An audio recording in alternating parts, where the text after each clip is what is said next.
The Flying Dutchman. It is a name that has been spoken with a shiver for centuries, a name that conjures images of horror, of a ghostly terror haunting the waves. But tonight, we will not treat it as a story of fear. We will approach it as it truly is, a story of profound and unending loneliness, a tale of a long, long journey with no destination, a meditation on the vast, empty spaces, both on the ocean and within the human heart. So let us drift back in time.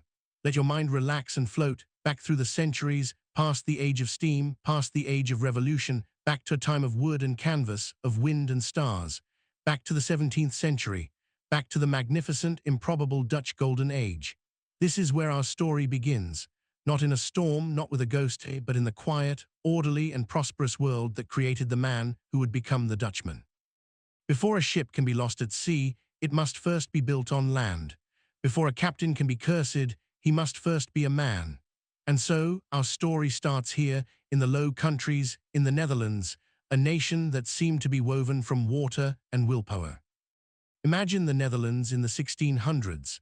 It is a place of incredible energy and contradiction. A tiny republic, having just won a long and brutal war for independence from the mighty Spanish Empire, is now, improbably, the wealthiest and most powerful trading nation on earth. But let us not focus on the grand sweep of history. Let us zoom in closer to the feeling of the place. The very land itself feels different. Much of it is reclaimed from the sea, won through the slow, patient, and constant work of building dikes and pumping water with windmills. There is a sense everywhere of a hard-won victory over the elements. The sky is enormous, a vast, ever-changing canvas of clouds, light, and moisture. The air is heavy, damp, smelling of the sea, of wet earth, and of canal water. It is this unique quality of atmosphere, this soft, diffuse light, that the great Dutch painters of the era, like Vermeer and Rembrandt, captured so perfectly. Think of their paintings, the quiet interiors, a woman reading a letter by a window, the light falling gently on a map, or a loaf of bread, or a pewter jug. There is a stillness, a sense of deep, contemplative peace, even amidst the nation's bustling prosperity. Let us walk in our minds through the streets of Amsterdam. The city is a marvel, a crescent of concentric canals, lined with tall, narrow, gabled houses that lean against each other as if for support. The brickwork is dark, rich, often a deep red or somber brown, glistening with the ever-present dampness. Below, the canals are the city's arteries. They are not clear, sparkling waterways, but dark, murky, and alive with commerce. Barges, laden with goods, are poled along by silent figures. The water reflects the leaning houses and the vast sky in distorted, wavering patterns. The soundscape is not of cars and sirens, but of water lapping against stone, the distant clang of a blacksmith's hammer, the cry of gulls, the rumble of iron-rimmed wheels on cobblestones, and the murmur of a dozen different languages from the sailors and merchants who have come here from every corner of the known world. The smells are a story in themselves. There is the foundational scent of the sea and the canals, a brackish, earthy smell. Woven into it is the smell of tar and hemp from the shipyards, the sharp, clean scent of sawdust from the carpenters' shops, the comforting aroma of baking bread, and the malty perfume of breweries. And then, strongest of all near the harbor, are the exotic, almost overwhelming scents from the warehouses of the Dutch East India Company. The smell of cinnamon and cloves, of nutmeg and mace, of pepper, of tea, of coffee beans, of silks and porcelains that have traveled for a year or more, halfway around the world to be here. These are the smells of unimaginable wealth, the sense of a tiny nation that has projected its power across the entire globe. This incredible enterprise was driven by a single powerful organization, the Verenigde Oostindische Compagnie, or VOC, the United East India Company. It was, in its time, the largest and most powerful corporation in the world. It was more than just a trading company, it was an empire in its own right. It could build forts, sign treaties, raise armies, and wage war. But here, in Amsterdam, its power felt less like a military force and more like a vast, intricate, and inescapable piece of machinery. Let us imagine the headquarters of the VOC, the Oostindische Huis. It is not a flamboyant palace, but a sober, imposing brick building. Inside, there is a quiet, purposeful hum. We will not find kings and courtiers here, but clerks and accountants. Men in dark, simple clothing with starched white collars. They sit at tall wooden desks, their heads bent over enormous leather-bound ledgers. The only sounds are the scratching of quill pens on heavy paper, the rustle of documents, and the soft ticking of a tall case clock in the corner. Here the world is reduced to numbers. Casks of wine, bales of silk, chests of spices, the wages of sailors, the cost of timber for a new ship, everything is recorded, tallied, and balanced. It is a world of order, of logic, of profit and loss. It is the rational, predictable heart of a very irrational and unpredictable business. This is the world that builds the ships. Let us drift now to the shipyards, perhaps on the island of Kattenberg. Here, the quiet order of the counting house gives way to a controlled chaos of creation. The air is thick with the scent of fresh-cut oak and pine, and the overpowering medicinal smell of hot tar. The noise is constant and rhythmic, the thud of mallets striking chisels, the whine of saws biting through wood, the roar of the blacksmith's forge, and the shouts of the foremen. Here a ship like the one our captain will command is born.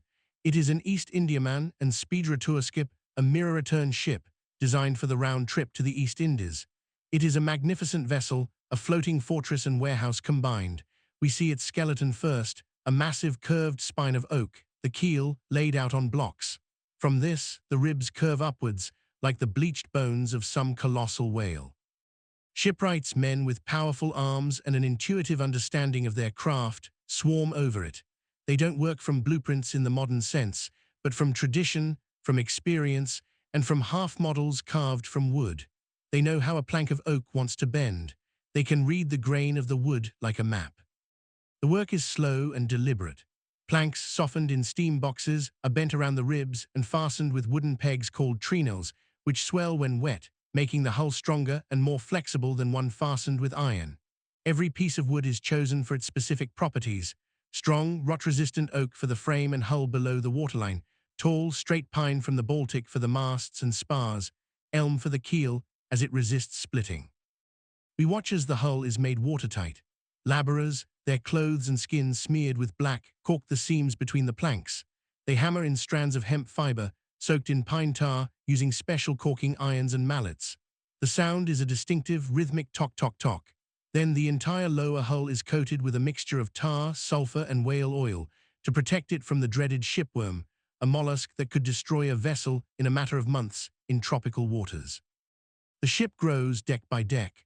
The lower deck, the orlop, is a dark, cramped space, mostly for storage. Above it, the gun deck, with its rows of heavy iron cannons, their black muzzles staring out from square ports. These are not just for defense against pirates or rival nations. They are a projection of the VOC's authority.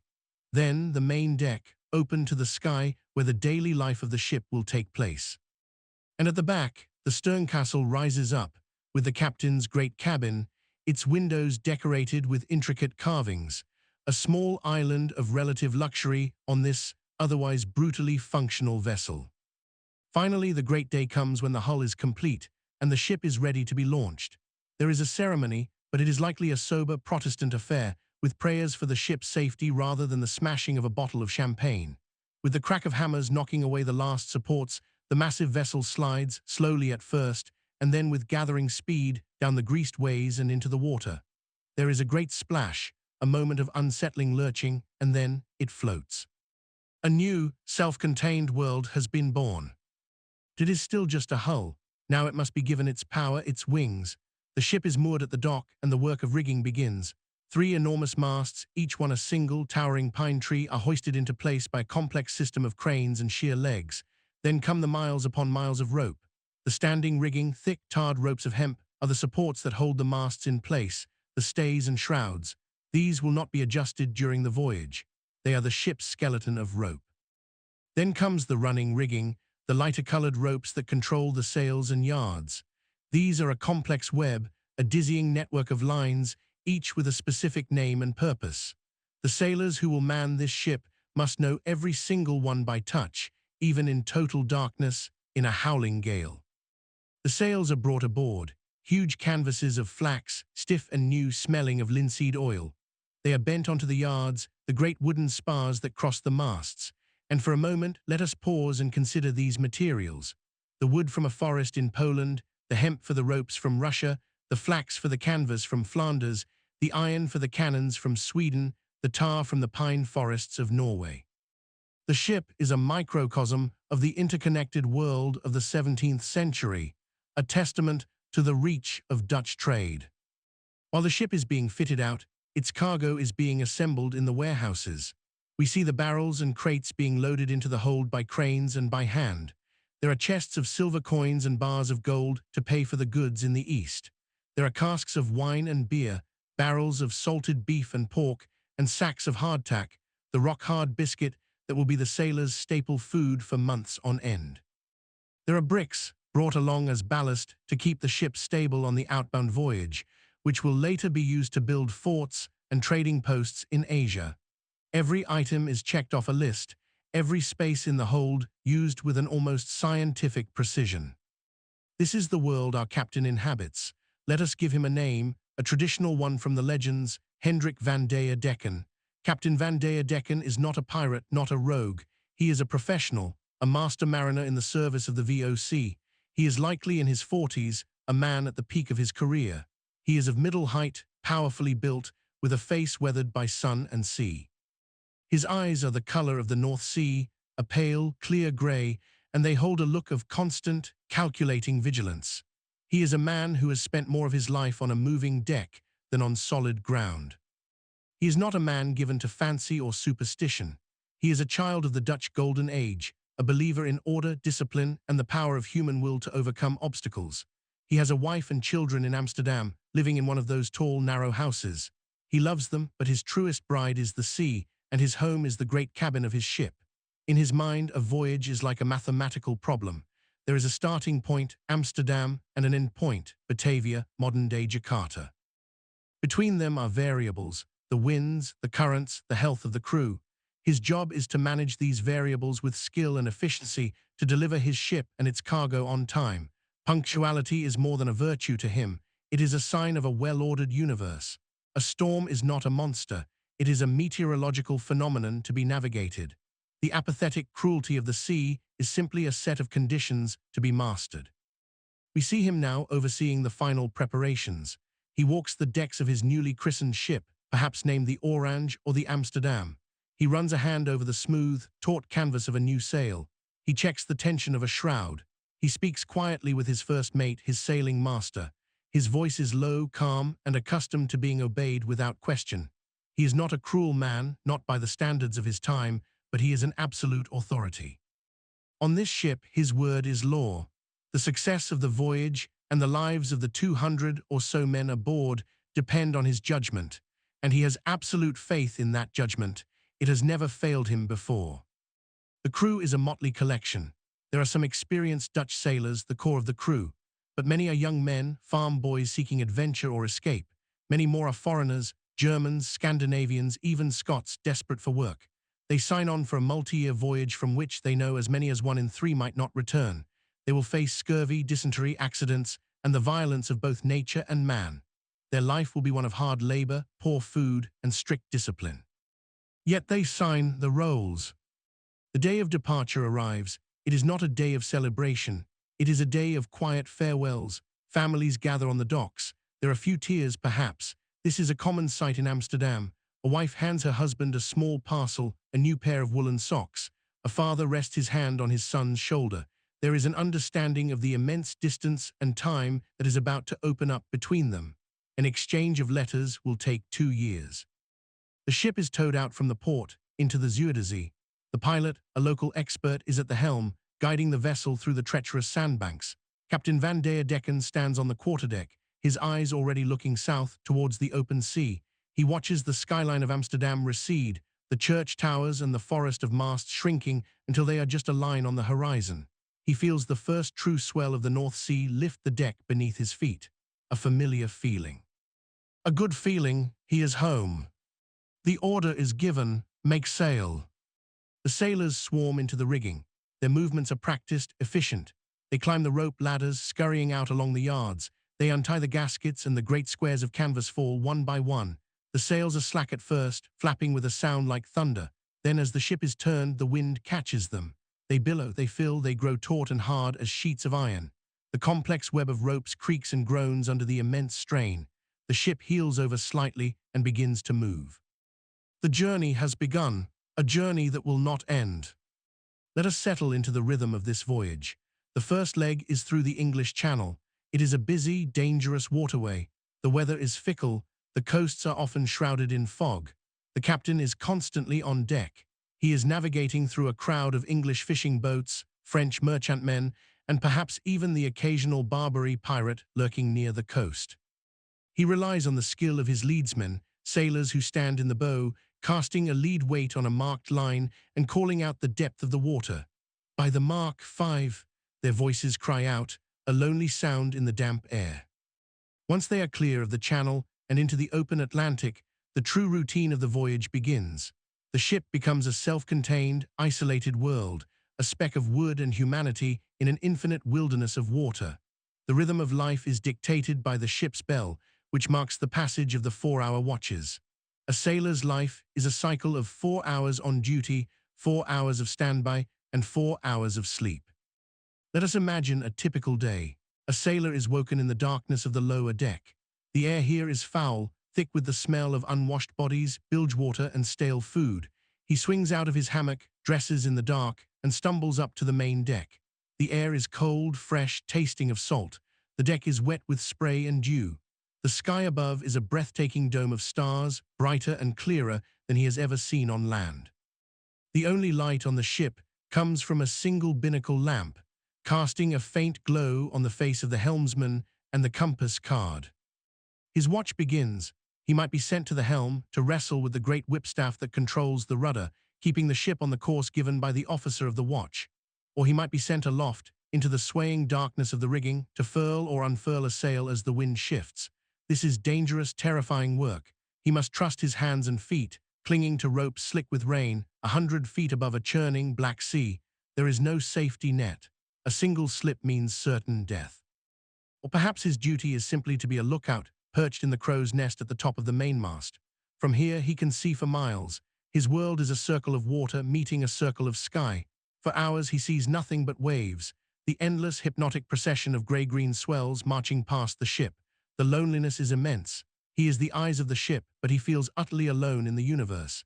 He sings to himself, a quiet, melancholic tune to keep his mind from wandering. When the bell strikes and his watch is over, he is relieved. Now it is time for food.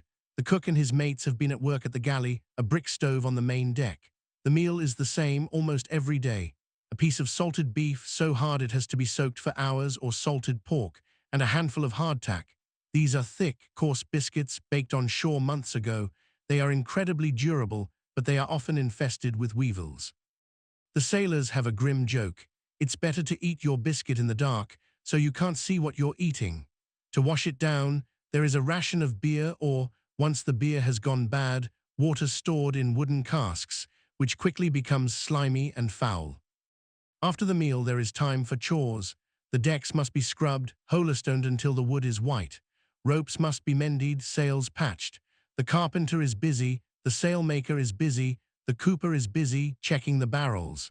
A ship at sea is in a constant state of decay, and the crew is in a constant battle against entropy. If there is free time, it is spent in simple ways.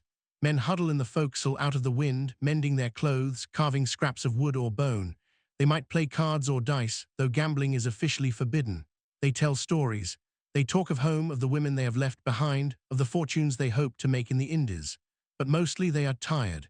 They find a sheltered spot on the deck and fall into a deep, exhausted sleep until the bell calls them to the next watch. Captain Van Decken is apart from all this. He lives in the relative splendor of the great cabin. It is a large room stretching the full width of the ship. The stern windows offer a commanding view of the ship's wake, a trail of white foam stretching back towards a home he has already begun to forget. His cabin is furnished with a solid oak table bolted to the floor. On it are his charts, his dividers, his parallel rules. A globe stands in one corner. A Bible rests on a small shelf. He has a proper bed built into the wall. He eats better food than the crew, served by his cabin boy. But he is also the loneliest man on the ship. He dines with his senior officers, the first mate, the chief merchant, the ship's doctor, but a strict protocol is observed. He is the commandeur. He must maintain a distance. He is responsible for all of them, for the entire 2 million guilder investment floating on this fragile shell of wood. The weight of this responsibility is immense. He spends hours at his desk, poring over the charts, calculating his position from the sun and stars. He uses an astrolabe or a cross-staff, primitive instruments that require great skill. A small error in his calculations could send them miles off course, into deadly peril. At night he often cannot sleep. He stands by the stern windows, watching the phosphorescence in the wake, a cold, ghostly light. He feels the life of the ship through the soles of his feet, the constant creaking and groaning of the timbers, the thrum of the wind in the rigging. It is a language he understands better than any human tongue. He is listening to his ship, sensing its every mood. He is completely in his element, and yet there is a deep, abiding solitude in his existence. His obsession is not yet a curse, but its seeds are there, in his fierce pride, his self-reliance, his belief that any challenge can be met with enough willpower. The ship sails south, weeks turn into a month, they cross the Tropic of Cancer, the air grows warmer, the grey skies of the north are replaced by a brilliant, hard blue, the sun is relentless, the pitch in the deck seams grows soft and sticky.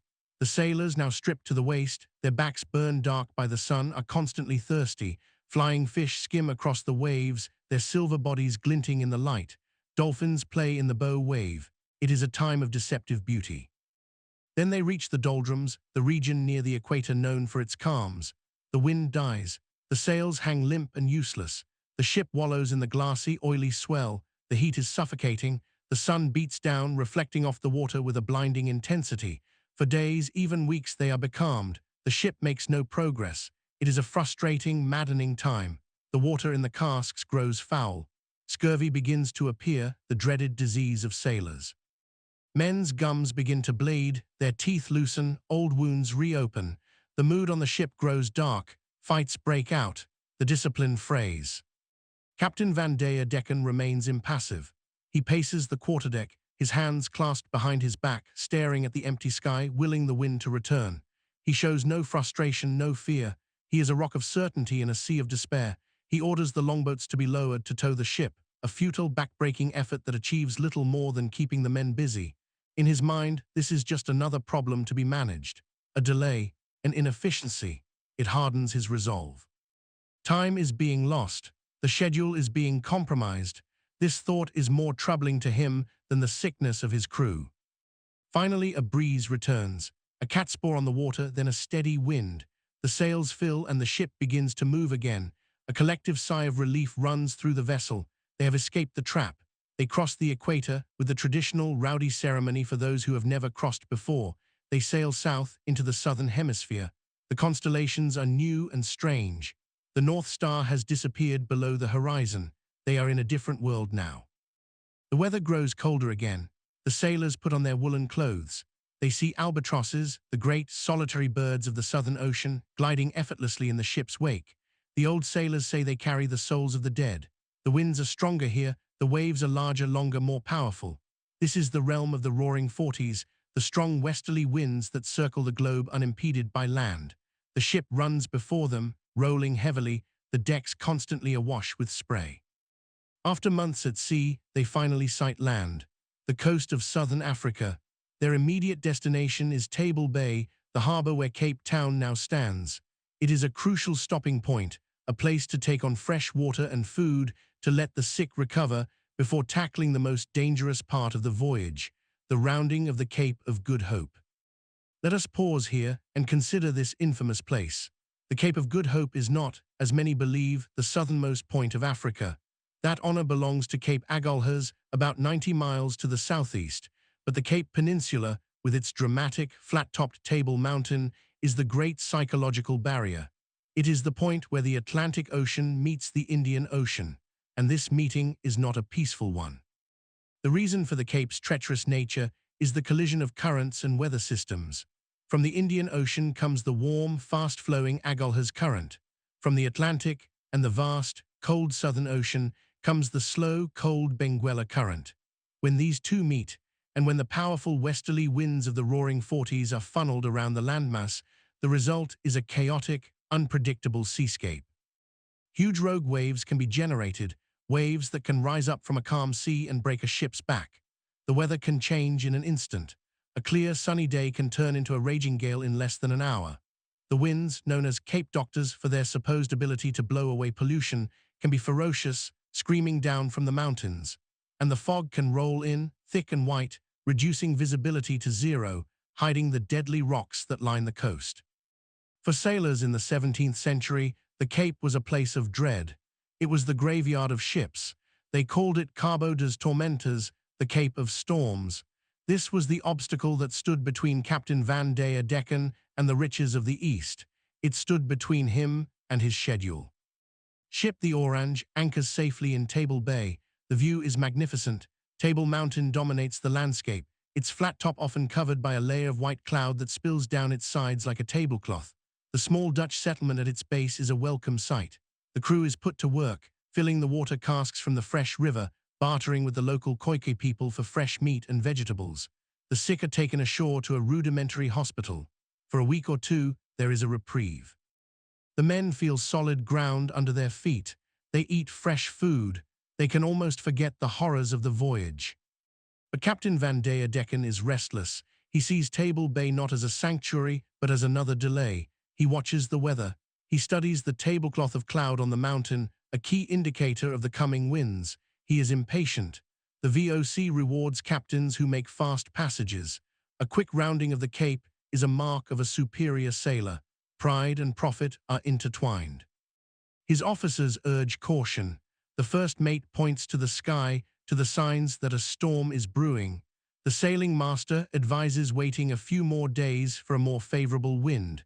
They have seen what the Cape can do. They respect its power. But Captain Van der Decken sees their caution as weakness, fear, inefficiency. He has rounded the Cape many times before. He knows this weather. He believes he can beat it. He has a new ship, strong and well-built. He has faith in his own skill, a faith that has now hardened into a dangerous, unyielding arrogance. He looks at the mountain, at the gathering clouds, and sees not a warning, but a challenge to his will, to his schedule. He makes his decision. We sail on the morning tide. There is no argument. The order has been given. The water casks are loaded. The crew is recalled to the ship. That evening, the mood is somber. The sailors look at the menacing sky and mutter to each other. They have a bad feeling. They know they are heading into the teeth of a gale. They are afraid, but the captain is not. And so we come to the heart of the legend, the moment of transgression. Let us witness it not as a dramatic, explosive event, but as a slow, grim, and inevitable unfolding. The Orange weighs anchor at dawn. The sky is a bruised, ugly purple-gray. The wind is already strong, moaning in the rigging. The sea outside the bay is a churning chaos of white-capped waves. Any other captain would have stayed put, but Van der Decken is driven now by something more than just duty. He is driven by pride, by hubris. As they clear the shelter of the bay and the full force of the gale hits them, the ship becomes a plaything of the elements. It lurches, it groans, it is thrown about with terrifying violence. The sails are quickly reefed, reduced to small squares of canvas, but the wind is so powerful it threatens to tear them from the masts. Waves, the size of hills, crash over the bow, sweeping the deck with tons of green and white water. Men cling to the lifelines, soaked to the skin, chilled to the bone. The noise is deafening. The scream of the wind, the roar of the sea, the thunder of the sails, the tortured creaking of the ship's timbers. It feels as if the world is coming apart. The ship is trying to beat southward, to get around the tip of the peninsula, but they are making no headway. For every foot they gain, the wind and current push them 2 feet back. They are being driven towards the rocky coast. The crew is terrified. They are seasoned sailors, but this is a storm beyond their experience. They can see the fear in each other's eyes. The first mate makes his way to the quarterdeck, where Captain Van der Decken stands at the rail, holding on with one hand, his face pelted by the spray and rain. He is not steering the ship himself, that is the helmsman's job, but he is commanding it, his low, steady voice cutting through the roar of the storm, giving orders. "Captain," the mate yells, his voice hoarse, "we cannot make it. The ship will not stand this punishment. We must turn back. We must run for the shelter of False Bay." Van der Decken turns to him. His eyes in the grey storm light are cold and hard as stone. There is no fear in them, only a terrible, immovable determination. He looks at his frightened crew clinging to the rigging. He looks at the waves trying to smash his ship. He looks at the coast, the land that is threatening to destroy him. and in this moment his pride curdles into something dark and blasphemous. He feels that it is not just the wind and the sea he is fighting, but God himself. The universe, the natural order of things, and he will not be beaten. He turns his face to the screaming wind, to the dark, churning sky, and he makes his oath.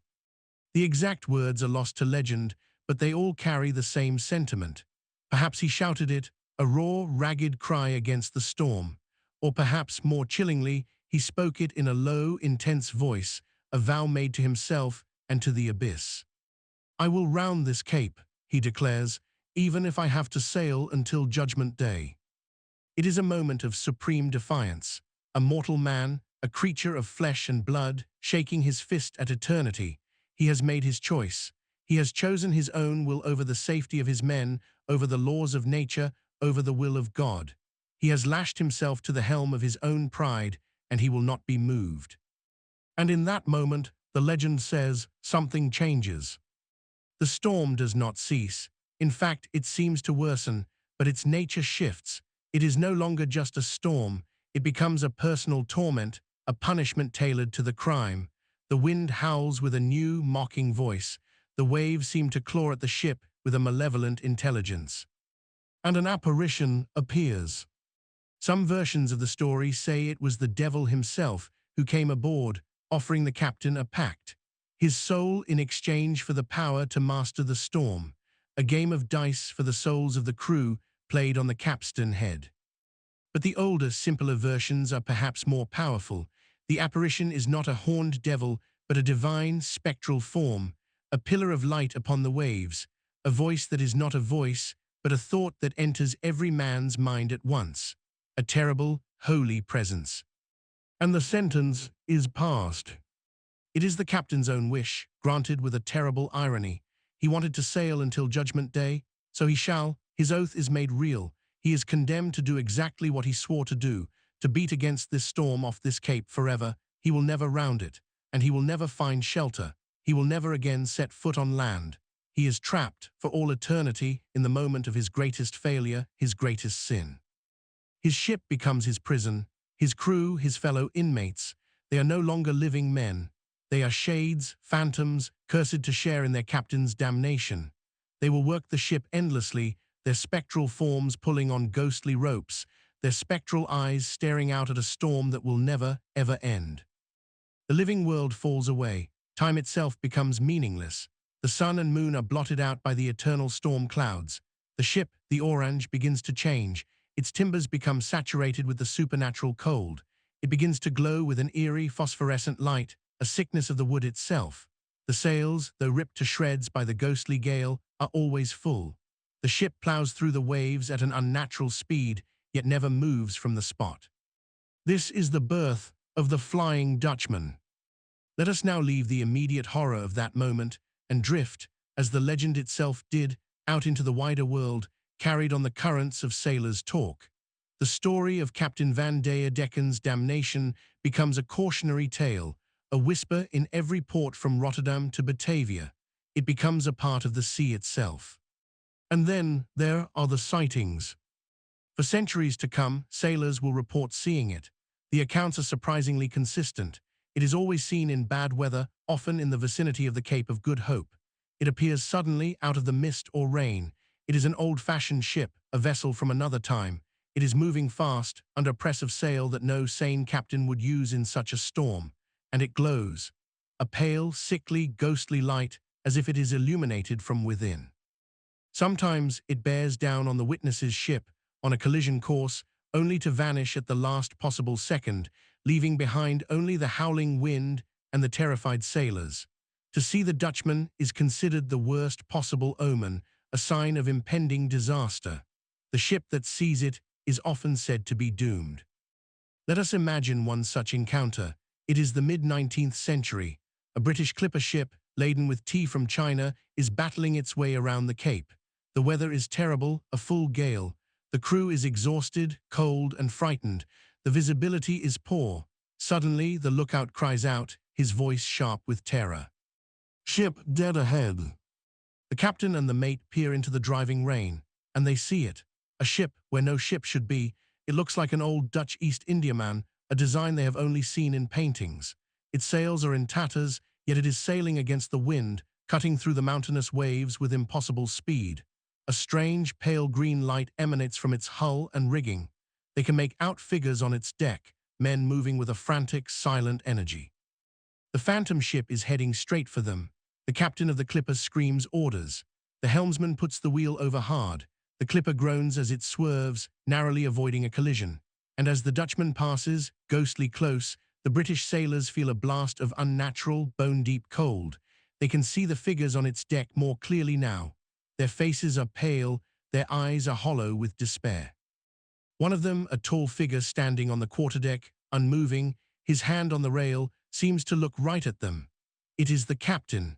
His face is a mask of eternal, grim determination, mixed with a profound, unending sorrow.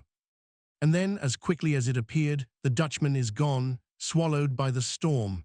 The sailors on the clipper are left trembling, their hearts pounding. They have seen the ghost ship. They have seen the damned. There is another, even stranger part of the legend. Sometimes, the Dutchman will hail the living ship. It will lower a boat, crewed by its spectral sailors. This boat will row across the stormy sea, a sea that would swamp any mortal boat in an instant. The ghosts will come alongside, and they will hold up a bundle of letters. They beg the living sailors to take these letters and deliver them. The letters, they say, are for their wives, their sweethearts, their families. They are addressed to people in Amsterdam, in Rotterdam, in Hoorn. The ink is faded, the paper is crumbling, but the most terrible thing is the dates. The letters were written in the 17th century. The men writing them and the people they are writing to have been dead for 200 years. They do not know it. They are trapped in their loop of time, forever trying to send word home, a home that no longer exists, to loved ones who have long since turned to dust. Most captains, knowing the legend, refuse to take the letters. To accept them is to become entangled in the curse. They order the phantom boat to be cast off, and the ghostly sailors row back to their ship, their faces etched with a fresh wave of despair, to continue their endless, hopeless task. This is the deep sadness at the core of the legend. It is not about a monster. It is about an eternal, hopeless homesickness. The curse is not just the storm, it is the inability to ever go home, to ever find peace. The captain is forever punished with the one thing he sought to master, time. He has an eternity of it, but it is an empty eternity. The legend became so ingrained in maritime culture that it was taken quite seriously. In 1881, the HMS Decken was sailing off the coast of Australia. On board were two young midshipmen, Prince Albert Victor and his younger brother, Prince George, who would later become King George V of England. In the early morning hours of July 11th, the future king himself recorded the event in his ship's log. He wrote, "The lookout man on the forecastle reported her as close on the port bow, where also the officer of the watch from the bridge clearly saw her, as did the quarterdeck midshipman. A strange red light, as of a phantom ship all aglow, in the midst of which light the masts, spars and sails of a brig 200 yards distant stood out in strong relief as she came up on the port bow. 13 sailors saw the phantom ship. The young princes saw it. Prince George sketched it in his logbook. It was, by all accounts, the Flying Dutchman, thousands of miles from its home waters at the Cape. The log also notes that the sailor who first reported the sighting fell from the topmast later that day and was killed. The omen had been fulfilled. What are we to make of this? A mass hallucination by tired sailors, a simple optical illusion, or something more? Science, of course, offers explanations. The eerie glow of the ship could be St. Elmo's fire, a weather phenomenon in which a luminous plasma is created by a corona discharge from a sharp or pointed object in a strong electric field in the atmosphere, such as those generated by thunderstorms. It can cause the masts and rigging of a ship to glow with a strange, bluish or greenish light. It would have seemed utterly supernatural to a 17th century sailor. The phantom ship itself might be a fata morgana, a complex and superior mirage. It is caused by layers of air at different temperatures, creating a thermal inversion. Light rays are bent as they pass through these layers, and it can make objects on the horizon, like another ship, far below the curve of the Earth, appear to be floating in the air, distorted, and much closer than they actually are. A distant ship could appear as a ghostly, shimmering vessel in the sky. But these rational explanations, while comforting to the modern mind, cannot quite extinguish the power of the legend, because the legend is not really about atmospheric optics. It is about us. It is about our own fears, the fear of being lost, of being forgotten, the fear of a task that can never be completed, the fear of a loneliness so profound that it lasts for all time. Captain Van Decken becomes a symbol. He is the embodiment of obsession, of a will so strong it becomes self-destructive. He is the man who cannot let go, who cannot admit defeat, who cannot turn back. And so, he is doomed to repeat his failure forever. He is a man who, in trying to conquer the ocean, simply became a part of its eternal, uncaring restlessness. Let us drift with him for a moment, in the quiet of our minds. Let us stand beside him on the spectral quarterdeck of his glowing, phantom ship. Feel the deck beneath your feet. It does not feel like solid wood. It is cold, slick, almost insubstantial. You can feel the vibration of the ship as it plows through the ghostly waves, but there is no familiar, reassuring creak of timber. There is only a profound, unnatural silence, a silence that is somehow louder than the scream of the perpetual wind. The wind itself, it has no temperature. It does not feel warm or cold. It simply is. A constant, pressing force, tearing at your clothes, yet you do not shiver. The rain and spray that pelt your face are not wet. They pass through you, or they simply cease to exist upon contact. You are beyond such physical concerns now. Look at the crew. They are a silent ballet of despair. A man endlessly coils a rope that is never coiled. Another endlessly scrubs a deck that is never clean. They climb the rigging, their movements fluid and weightless, their faces blank, their eyes fixed on a task that has no purpose. They are prisoners of their own muscle memory. They do not speak. There has been no need for words for centuries. And there is the captain, Hendrik van Decken. He stands at the rail, unmoving. He has been standing there for 300 years. His clothes, the dark, sober woolens of a 17th century sea captain, are not rotted, not faded. They are as they were on that final, fatal morning. His gaze is fixed on the horizon, on the cape that he can never round. What does he think? Does he still burn with his defiant pride? Or has that fire, after centuries of failure, finally cooled into something else? Perhaps it is now only a cold, hard ember of regret, a regret so vast, so deep, that it has become the entire ocean. He is no longer a man. He is a vessel for a single, unending emotion, the feeling of being wrong forever. He is the ultimate exile, exiled from the land, exiled from the sun, exiled from the company of living men, exiled from time itself. His curse is the most terrible in all of folklore because it is not a curse of pain but a curse of consciousness. He is fully aware of his fate. He remembers his home. He remembers his wife's face. He remembers the feeling of solid ground, and he knows he will never have them again. He is doomed to be the eternal witness to his own damnation. The story of the Flying Dutchman has echoed through our culture. It inspired the composer Richard Wagner to write his famous opera, Der Vliegende Hollander. He claimed to have been inspired by his own stormy sea voyage, where the legend was recounted to him by sailors. In his version, the captain is given a chance at redemption. Once every 7 years, he is allowed to come ashore. If he can find a woman who will be true to him until death, he will be saved. It is a story that adds a note of hope, of love, to the bleakness of the original legend. But in the old sailors' tales, there is no redemption, there is no hope. There is only the sea, the storm, and the endless, pointless voyage. And perhaps for us, as we drift toward sleep, this is the most soothing part of the story. It is a story without an end, a story that simply continues. Like the rhythm of the waves, like the steady beat of our own breathing, the Dutchman sails on. He is a fixed point of sorrow in a chaotic world. His journey is a long, slow, predictable loop.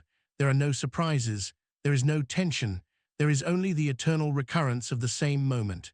The storm, the oath, the curse, over and over again. His endless voyage can become a lullaby for us, a reminder that some struggles are eternal and that we can let go of our own, smaller struggles, if only for a night. We can release our own anxieties, our own schedules, our own stubborn pride. Unlike Captain Van Decken, we can find a safe harbor. We can turn back from the storm. And that safe harbor is sleep. So let the image of that glowing, phantom ship begin to fade from your mind. Let it sail on, over the dark horizon of your consciousness.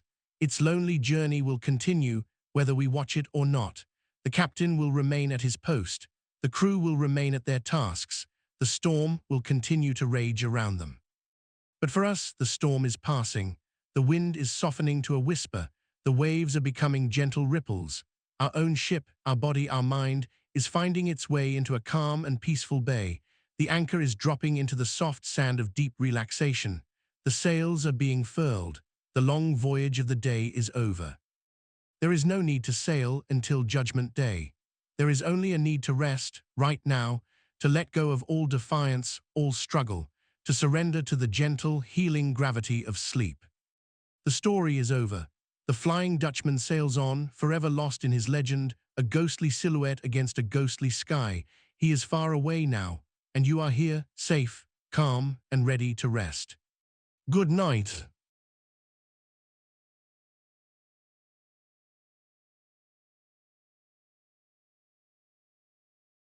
The Legend of Rip Van Winkle. Let us not think of him as a lazy man, though his neighbors might have called him that. Let us think of him, instead, as a man who was simply born in the wrong era, a man whose internal rhythm was slower, gentler, more contemplative than the busy, industrious world that was growing up around him. He was a man who preferred the company of children and dogs, the quiet observation of nature, and the long, drowsy conversations on a bench outside the village inn, to the profitable, repetitive labor of his farm. His story is a gentle fantasy, a piece of American folklore that feels as ancient and as mysterious as the mountains in which it is set. It is a perfect tale for us tonight, because at its very heart, it is about the profound, transformative, and deeply mysterious nature of sleep itself. So let us begin our journey. Let us drift back in time to a small, quiet village, sometime before the great storm of the American Revolution changed everything. Let us find Rip on a fine autumn day as he seeks, above all else, a little bit of peace and quiet. Part I, the world before sleep. Before we can appreciate the depth of Rip's long sleep, we must first immerse ourselves in the world he was so eager to escape. Our story begins in a small, quiet village, nestled in a fold of the great Catskill Mountains. These mountains are a character in our story. They are ancient, rounded, and vast. They loom over the village, their forested slopes changing color with the seasons, from the fresh, vibrant green of spring to the riot of red and gold in the autumn, to the deep, somber blue and white of winter. The Dutch settlers who first came to this land looked upon these mountains with a mixture of awe and superstition. They were a place of mystery. The weather in their high hollows was strange and unpredictable. A bright, sunny morning could give way to a sudden, violent thunderstorm that seemed to roll down from the peaks. The settlers would watch the clouds gather around the highest points, and they would hear the distant rumble of thunder, and they would say that the ghost of Henry Hudson, the great explorer, was playing at nine pins with his spectral crew. The mountains were a place of legend, a place where the ordinary rules of the world seemed to bend and soften. Down in the valley, life in Rip's village moved at a slow, predictable, almost drowsy pace. The houses were built in the old Dutch style, made of stone and brick, with steep, gabled roofs. They looked solid, rooted in the earth, as if they had been there forever. The streets were not paved, but were made of packed earth, and were often quiet, disturbed only by the passing of a slow-moving farm cart or the desultory wandering of a few chickens. Time itself seemed to move more slowly here. The days were measured not by the ticking of a clock, but by the slow passage of the sun across the sky, and the seasons were marked by the planting and the harvesting of the crops in the fields that surrounded the village. The people of the village were, for the most part, descendants of the original Dutch settlers. They were a simple, quiet, and industrious people. They were governed by tradition, by the steady, repeating rhythms of the agricultural year. Their conversations were slow, their thoughts deliberate. The center of this quiet social world was the village inn, a drowsy establishment with a large, shady tree in front of it and a long wooden bench where the elders of the village would sit on a summer's day. Here they would smoke their long-stemmed clay pipes in a profound and companionable silence, a silence broken only by the occasional, slow, thoughtful observation about the weather or the crops. They would tell the same stories over and over again, stories that had been told for generations, until the stories themselves seemed as old and as worn and as familiar as the bench on which they sat. The landlord of this inn was Nicholas Vedder, a patriarch of the village, a slow, deliberate man who rarely spoke, but communicated his opinions by the way he smoked his pipe. A short, angry puff of smoke meant disagreement. A long, slow, contented cloud meant approval. This was Rip Van Winkle's world, and in this world of quiet industry and slow, predictable rhythms, Rip was a paradox. He was, by all accounts, a kind and gentle soul. He was a simple, good-natured man. The children of the village adored him. He would spend hours with them, making them their kites, teaching them to shoot marbles, and telling them long, fantastic stories about ghosts, witches, and Indians. Whenever he walked through the village, a troop of laughing children would follow him, hanging on his coattails, clambering on his back, and playing 1,000 tricks on him with impunity. He had a way with them because, in some essential part of his spirit, he was still a child himself, full of wonder and a love for simple play. He was also a great favorite among the wives of the village, for he was always ready to lend a hand with the small, odd jobs that their own more industrious husbands could never find the time to do. He would run errands, build stone fences for their gardens, or do any little chore that required more sociability than strenuous effort. He was, in short, a man who was always willing to help anyone but himself. For the one great failing in Rip's character, the one great flaw in his nature, was an insuperable aversion to all forms of profitable labor. It was not that he was lazy, exactly. He could sit on a wet rock and fish all day, even if he didn't get a single bite. He could carry a heavy squirrel gun on his shoulder and tramp for hours through the woods and swamps, hunting for a few squirrels or wild pigeons.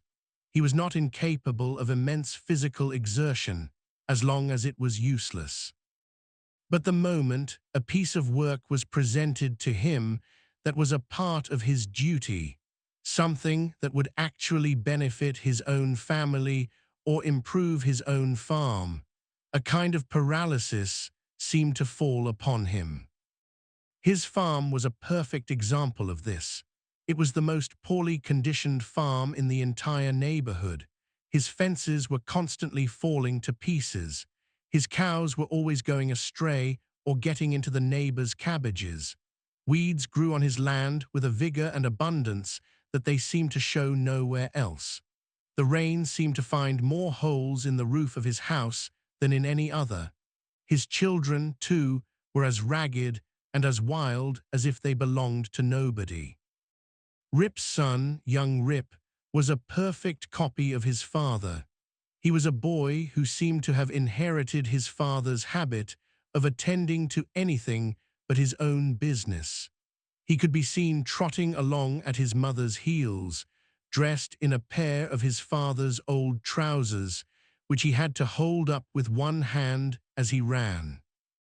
Rip Van Winkle would have been a very happy man, content to whistle his life away in perfect contentment, were it not for one great and constant source of vexation, his wife. Dame Van Winkle was, in a word, a shrew, Her tongue was incessantly going. She regarded Rip's peaceful idleness and his cheerful popularity as the source of all their troubles. In the morning, she would berate him for his laziness. At noon, she would lecture him on his failures. At night, she would thunder at him for the ruin he was bringing upon his family. She was the discordant note in the otherwise peaceful symphony of his existence. Her voice was, for Rip, the sound of the world's demands, the endless, shrill cry of duty and obligation that he so desperately wished to escape. His only refuge from the constant labor of his farm and the even more constant labor of his wife's tongue was the little society of idlers, philosophers, and sages who gathered on the bench outside the inn. Here, under the placid gaze of a portrait of King George III on the inn sign, Rip would sit for hours, listening to the drowsy, endless tales of the village elders. Stories about the old country, about the long-past Indian wars, about the ghosts and goblins of the surrounding landscape. Here time seemed to stand still. Here no one demanded anything of him. Here he could simply be. But even this sanctuary was not safe. Dame Van Winkle would inevitably track him down, sweeping in like a sudden squall, scattering the tranquil assembly. She would call each of them by name, accusing them of encouraging her husband in his habits of idleness, and Rip, with a sigh, would be forced to retreat. His final escape, his true sanctuary, was the wilderness. He would take his gun, and with his dog Wolf as his sole companion, he would strike out for the woods. Wolf was as much of a victim of Dame Van Winkle's temper as Rip was. She regarded the dog as his partner in idleness and was constantly yelling at him. Wolf was a brave dog in the woods, but at home he would slink about with his tail between his legs, casting a sidelong glance at his mistress whenever she passed. The moment Rip would head for the woods, however, Wolf's entire demeanor would change. He would leap and bark with joy, a creature liberated. And so Rip would wander for hours, for whole days, through the silent, sun-dappled forests. He was not a successful hunter. He was too gentle of a soul, too given to daydreaming. He would often find a comfortable spot, a high knoll that commanded a view of the surrounding country, and he would sit there for hours, with Wolf resting at his feet, sharing his cornbread and bacon, watching the world go by. He would watch the hawks soaring in the blue sky above. He would watch the slow progress of a single white sail of a sloop on the distant Hudson River as it appeared and disappeared behind the folds of the hills. He would watch the shadows of the clouds drift across the landscape, turning patches of forest from a bright green to a deep purple. And as the sun began to set, he would watch the whole valley fill up with a hazy, golden light, a light that made the familiar world seem magical and new. On these long, aimless rambles, he felt a sense of peace that he could find nowhere else. The forest did not judge him. The river did not demand anything of him. Here, his quiet, contemplative nature was not a flaw, but a way of being in harmony with the world. He was a man who was, perhaps, born to be a poet or a philosopher, but who had been saddled with the life of a farmer. And so he lived his poetry not in words, but in these long, silent, observant walks. Part II, the ascent into the mountains. Our story finds its turning point on one particular day in late autumn. It was a fine day, the air crisp and clear, the sky a deep, brilliant blue. The forests on the Catskill mountainsides were a blaze of color, a tapestry of fiery reds, brilliant oranges, and sunny yellows. It was the kind of day that seemed to call for a long, rambling walk. But at home, a storm was brewing. Dame Van Winkle had, it seemed, been saving up a special reserve of her verbal fury, and she unleashed it upon Rip with a force that was truly terrifying. She railed against his incurable idleness, his carelessness, and the ruin he was bringing upon his family. Rip, as was his custom, said nothing. He bore it all with a patient shrug of his shoulders, but there is a limit to even the most patient endurance. He picked up his gun, called to his dog, and with a look of quiet despair, he headed for the door. He did not just head for the woods this time. He headed for the highest parts of the Catskill Mountains. He was seeking a solitude so profound, a peace so complete, that even the echo of his wife's voice could not reach him. Wolf trotted along beside him, full of joy at their escape, but even he seemed to understand the gravity of the situation, casting an occasional worried look back at the house they were leaving behind. Let us follow Rip on this ascent. It is a slow and meditative journey. The path he follows is a faint track, perhaps one made by deer, that winds its way up the mountain. At first, it leads him through forests of oak and chestnut, the ground a thick, rustling carpet of fallen leaves. The air is cool and smells of damp earth and the sharp, pleasant scent of decaying foliage. The sunlight filters through the thinning canopy, creating a shifting pattern of light and shadow on the path before him. As he climbs higher, the forest begins to change. The oaks give way to maples and birches, and then to groves of dark, solemn hemlocks. The air grows cooler, thinner. The sounds of the valley, the distant lowing of a cow, the crow of a rooster, fade away, replaced by the profound silence of the high peaks. The only sounds now are the whisper of the wind in the pine branches, the chattering of a squirrel, and the sound of his own steady breathing. He walks for hours, his pace slow and unhurried. He is in no rush to get anywhere. The walk itself is the destination. He stops to watch a partridge drumming on a fallen log. He notices the intricate patterns of lichen on a rock. He finds a spring of clear, cold water bubbling out from between the roots of a great birch tree, and he kneels to drink, cupping the water in his hands. Wolf, his faithful companion, drinks alongside him. Finally, late in the afternoon, he reaches one of the highest peaks. He finds himself on a small, grassy ledge, a natural balcony that offers a breathtaking view of the world below. Let us pause here with him and take in this view. The world seems to be spread out at his feet. Far, far below, he can see the mighty Hudson River, flowing silently and majestically on its long journey to the sea. It does not look like a great river from up here, but like a thin, silver ribbon. He can see tiny, toy-like sloops with their white sails, drifting slowly on its surface. On the other side of the river, the landscape rolls away in a series of wooded hills, fading into a hazy blue distance. He can see the checkerboard of farms in the valley, the small clusters of houses that are the villages, and he can even make out the thin, blue thread of smoke rising from the chimney of his own home. From this great height, the world seems peaceful, orderly, and beautiful. The noisy, complicated lives of the people down below are rendered silent and small.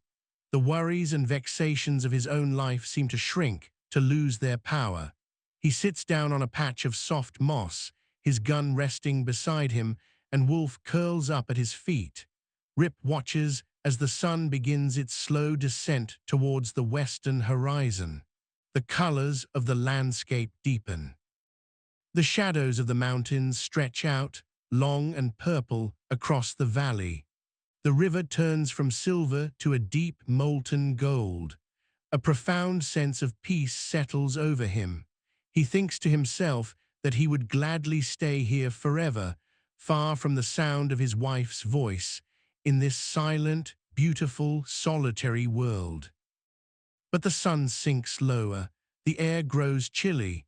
He knows he must start for home, or he will be benighted in the mountains. He rises with a heavy sigh. "Poor Wolf," he says, "thy mistress will lade thee a dog's life of it when we get home." With a last, lingering look at the beautiful scene below, he turns to begin his descent. It is at this moment, as he is about to leave his high perch, that he hears a voice from the valley below calling his name.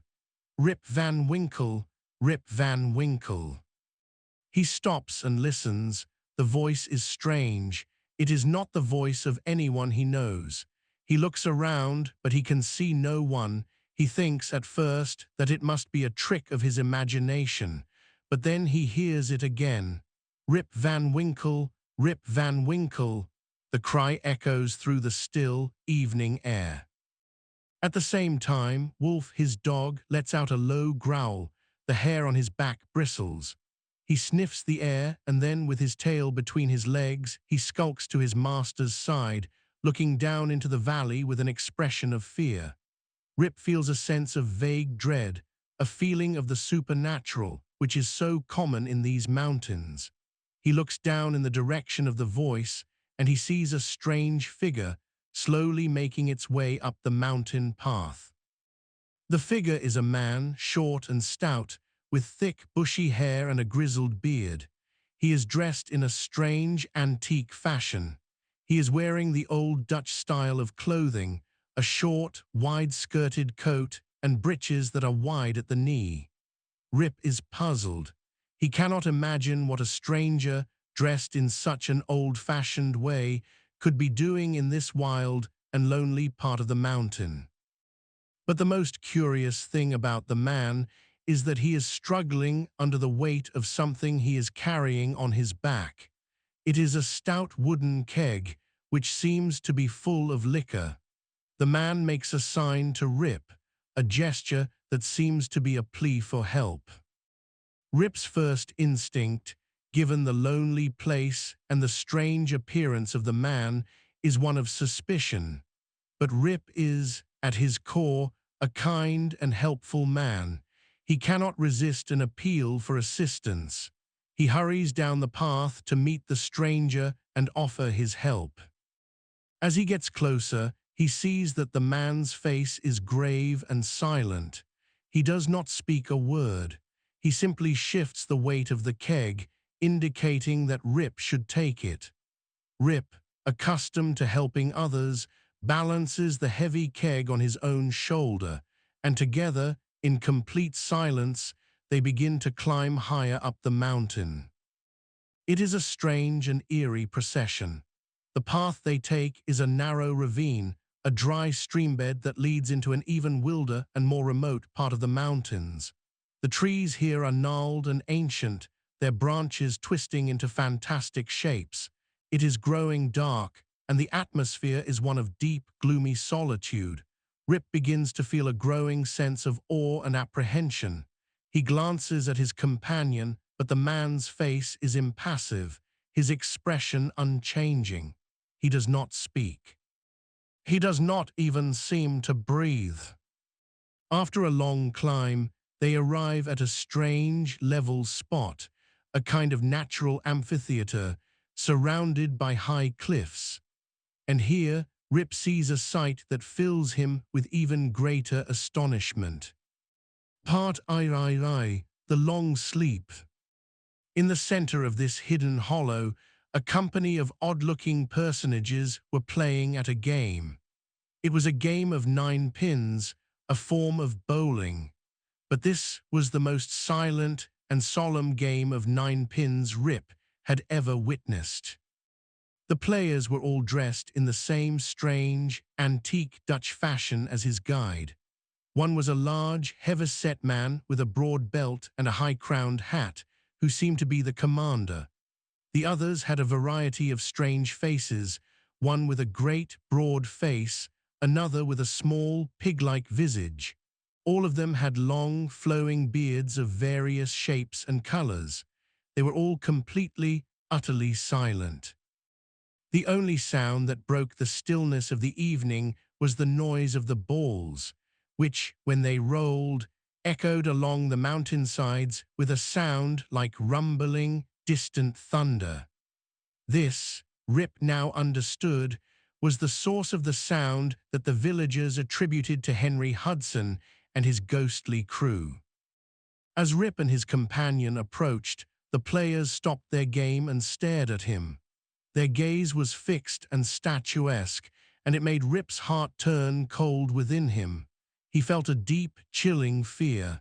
His guide emptied the contents of the keg into large flagons and made a sign to Rip that he should serve the company.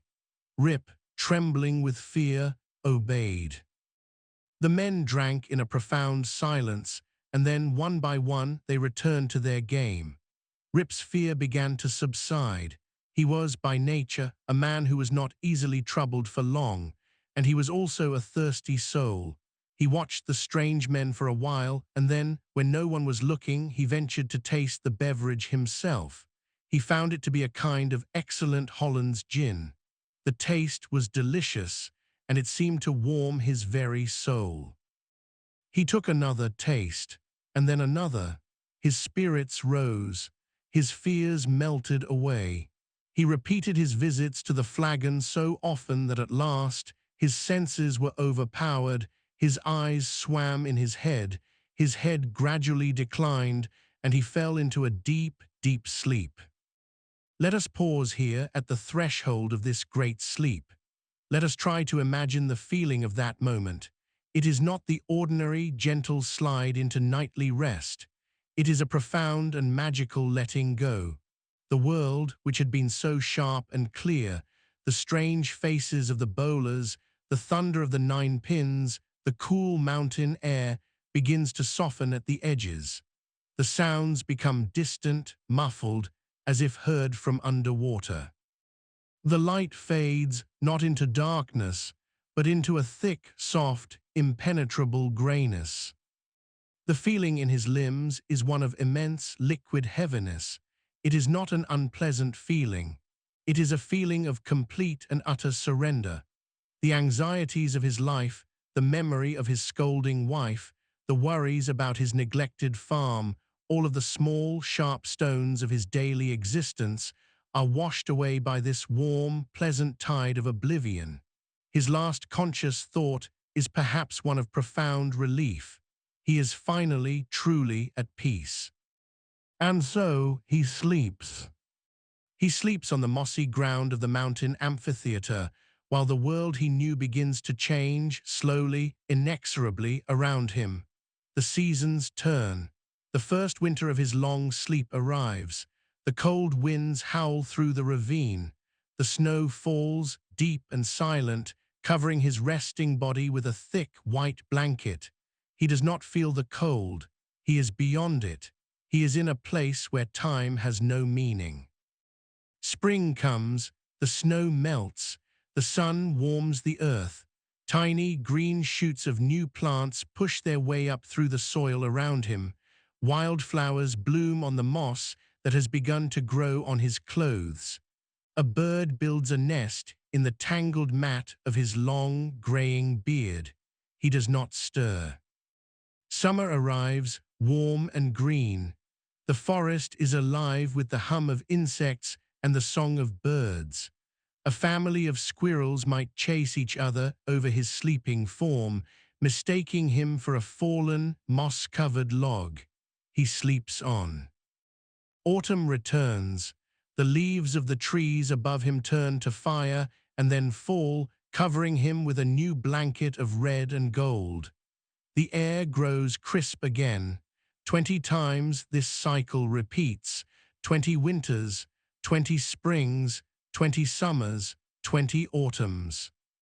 And while he sleeps his deep, magical sleep, a great storm sweeps through the world below, a storm of revolution. The quiet, colonial village at the foot of the mountain is caught up in the great struggle for American independence. The portrait of King George on the inn sign is taken down. The men of the village march off to war. There are battles, victories, defeats. A new nation is born. The world is turned upside down. But none of this disturbs Rip's slumber. The thunder of the cannons is a faint, distant echo, no louder than the sound of the nine pins had been. The great, tumultuous river of history flows on, but Rip is resting in a quiet, still eddy untouched by its currents.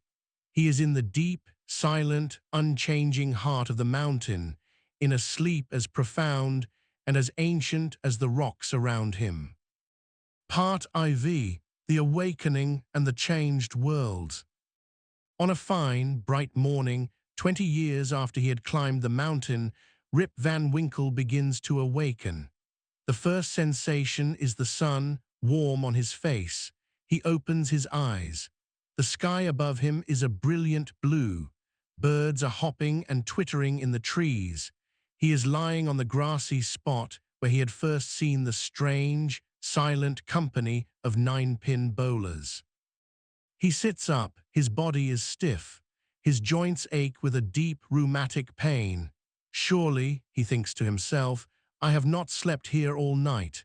He remembers the events of the previous evening, the strange man with the keg, the solemn game of nine pins, the delicious, potent liquor. Oh, that wicked flagon, he thinks. What excuse shall I make to Dame Van Winkle? He looks around for his gun. He finds it lying beside him, but it is not the clean, well-oiled fowling piece he had carried up the mountain.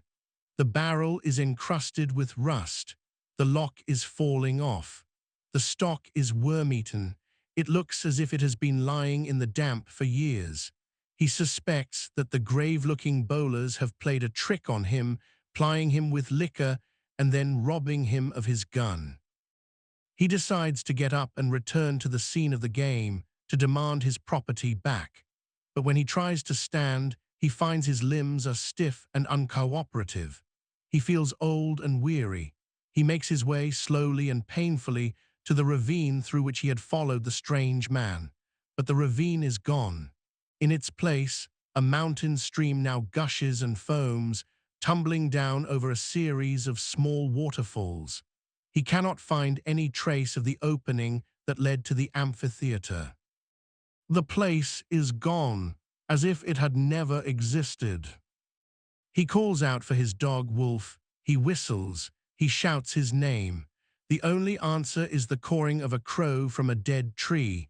He sees a wolf-like dog skulking nearby, but when he calls it, the dog snarls, shows its teeth, and slinks away. This is an ill-omened beginning, Rip thinks. My own dog has forgotten me. He is confused and bewildered. He is hungry. He fears he will starve in the mountains. He decides his only course of action is to make his way back to his village. He shoulders the rusty, useless gun, and with a heart full of trouble, he begins his slow and painful descent. The journey down the mountain is as strange and disorienting as his awakening. The path he had known so well seems to have changed. He sees trees he does not recognize. He sees landmarks that are new to him. He feels like a stranger in a familiar land. As he approaches his village, he sees other people, but their dress is strange. They are wearing clothes of a style he has never seen before. They all stare at him with surprise, and whenever they look at him, they invariably stroke their chins. Rip unconsciously does the same, and to his utter astonishment, he finds that his beard has grown a foot long. It is no longer the neatly trimmed beard he had worn the day before, but a great, tangled, grizzled mass. This discovery throws him into even greater confusion. He is a spectacle. A crowd of strange children begins to follow him, pointing at his grey beard, his ragged clothes, and his rusty gun. They hoot and laugh at him. The dogs, too, seem to bark at him as he passes. The very village seems to have changed. It is larger, more populous. There are rows of new houses that he has never seen before. Strange names are on the doors. He finds his own house, but it is in a state of utter decay. The roof has fallen in. The windows are shattered. The door is off its hinges. A half-starved dog that looks like his old wolf is skulking about it. Rip calls the dog's name, but it too snarls at him and moves away. He hurries away from the desolate ruins of his home and makes his way to the village inn, his old sanctuary. But it too is gone. In its place stands a large, rickety wooden building with great, gaping windows. Over the door is a sign. It is no longer the placid, red-coated face of King George.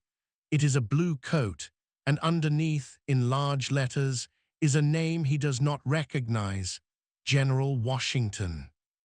The old shady tree is gone, and in its place is a tall, naked flagpole from which flutters a strange flag of stars and stripes. The whole atmosphere of the place is different. The drowsy, quiet languor is gone. The air is filled with a bustling, busy, disputatious tone. He sees a crowd of people gathered around the door, and their talk is of things he cannot comprehend: Congress, elections, Bunker Hill, heroes of '76. He feels lost, adrift. He is a man out of time. He looks for the old, familiar faces of his friends. He asks a bystander, "Where's Nicholas Vedder?" The man tells him that Nicholas Vedder has been dead and buried for 18 years. He asks for another old friend, Brom Dutcher. He is told that he went off to the army at the beginning of the war and was killed at the Battle of Stony Point. He asks for Van Bummel, the schoolmaster. He learns that he, too, went off to the wars, became a great militia general, and is now in Congress. Rip's heart dies away at hearing of these sad changes in his home and his friends, and finding himself thus alone in the world. Every answer to his questions is a new mystery, a new source of confusion. What war? What Congress? He feels his mind is giving way. He cries out in despair, "Does nobody here know Rip Van Winkle?" "Oh, to be sure," says one man, "that's Rip Van Winkle yonder leaning against the tree." Rip looks, and he sees a man who is the very picture of himself as he had been the day before, a lazy, ragged, familiar-looking fellow. In that moment, he begins to doubt his own identity. "I'm not myself," he thinks. "I'm somebody else. That's me yonder. No, that's somebody else got into my shoes.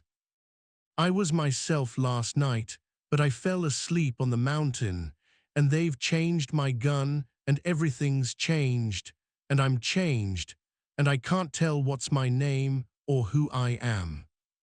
The bystanders begin to look at him with suspicion.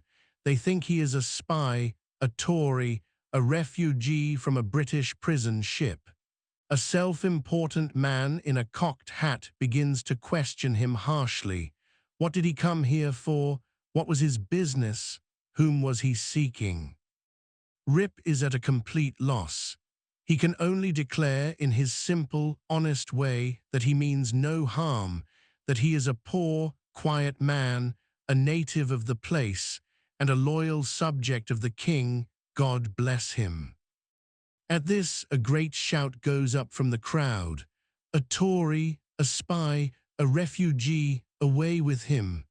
The man in the cocked hat has a hard time quelling the uproar. It is at this moment of greatest crisis that a fresh, pleasant-looking woman pushes her way through the crowd to get a look at the grey-bearded man. She has a chubby child in her arms, which, frightened by Rip's appearance, begins to cry. "Hush, Rip," she says to the child. "Hush, you little fool, the old man won't hurt you." The name of the child, the air of the mother, the tone of her voice, all awaken a train of recollections in Rip's mind. "What is your name, my good woman?" he asks. "Judith Gardenier." "And your father's name?"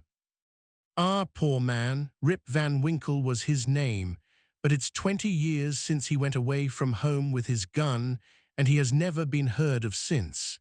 His dog came home without him, but whether he shot himself or was carried away by the Indians, nobody can tell. I was then but a little girl." Rip has one more question to ask, but he asks it with a faltering voice. "Where is your mother?" "Oh, she died but a short time since. She broke a blood vessel in a fit of passion at a New England peddler." There is a drop of comfort, at least, in this intelligence. The honest man can contain himself no longer. He catches his daughter and her child in his arms. "I am your father," he cries. "Young Rip Van Winkle once, old Rip Van Winkle now. Does nobody know poor Rip Van Winkle?" Conclusion: the teller of tales. For a moment, all is confusion. The crowd stands silent, staring at this strange, wild-looking man. But then an old woman, who has been peering at him from the edge of the crowd, shuffles forward. She puts her hand to her brow and peers into his face for a moment. "Sure enough," she exclaims, "it is Rip Van Winkle, it is himself. Welcome home again, old neighbor. Why, where have you been these 20 long years?" Rip's story is soon told, for the whole 20 years had been to him but as one night. The neighbors stare when they hear it. Some wink at each other and put their tongues in their cheeks.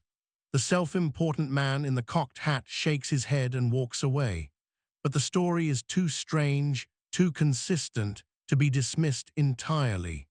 The matter is settled when Peter Vanderdonk, the most ancient inhabitant of the village and a descendant of the historian of that name, is consulted. He confirms that the Catskill Mountains have always been haunted by strange beings. He affirms that his own ancestor had written of the great Henry Hudson returning to the mountains every 20 years with his crew to keep a vigil on the river that bears his name. And he attests that his own father had once seen them playing at 9 pins in a hollow of the mountain, and that he himself had heard, one summer afternoon, the sound of their balls like distant peals of thunder. And so Rip's story is accepted. He is taken in by his daughter, who is now married to a cheerful, stout farmer. Rip finds that he has arrived at a very happy time in his life. He is old, his joints are stiff, but he has been freed from the two great tyrannies of his former existence, the tyranny of labor and the tyranny of his wife. He has, in a way, achieved his life's ambition. He has nothing to do. He quickly resumes his old habits. He finds his way to the new hotel and soon takes his place on the bench outside among a new generation of idlers. He is revered as one of the patriarchs of the village and as a living chronicle of the old times before the war. It takes him some time to understand the great events that have passed during his slumber. He has, in effect, slept through the birth of his own country. He is neither a federal nor a Democrat, but a simple, loyal subject of King George. But this, too, passes. He is a man who has no interest in politics, no desire for argument. His new role in the village is that of the storyteller. He sits in the sun and tells his tale to every stranger who arrives at the hotel. At first, he is observed to vary on some points every time he tells it, as one might expect from a man who has just woken from a long dream. But he eventually settles on the version we have just heard. And to this day, the story is a legend in the region. Whenever a summer thunderstorm rolls through the high peaks of the Catskills, the old Dutch inhabitants of the valley will say that Henry Hudson and his crew are at their game of 9 pins. And it is a common wish of all hen-pecked husbands in the neighborhood, when life hangs heavy on their hands, that they might have a quiet draught out of Rip Van Winkle's flagon. And so we leave him, old Rip, sitting in the sun, a man who found his true calling only after sleeping through 2 decades of his life. He is a figure of gentle absurdity, of quiet triumph. He reminds us that the world will go on, with or without us. That time is a river that flows on, whether we are awake or asleep. And now, as our own story comes to an end, perhaps we can feel a kinship with Rip. The journey into sleep is our own nightly ascent into the mountains. We leave the busy, demanding world behind, and we enter a quiet, timeless place. We surrender to a force that is as mysterious and as magical as the liquor in the ghostly flagon. And when we awaken, the world will be subtly different. A new day will have dawned. Let Rip's long, peaceful slumber be an invitation to your own. Let go of the world, let go of time, let the distant thunder of your own thoughts fade away. There is nothing left to do now but to fall into that deep and healing sleep. Good night. The sound of a gentle breeze through the leaves returns for a moment, and then slowly fades into complete, comfortable silence.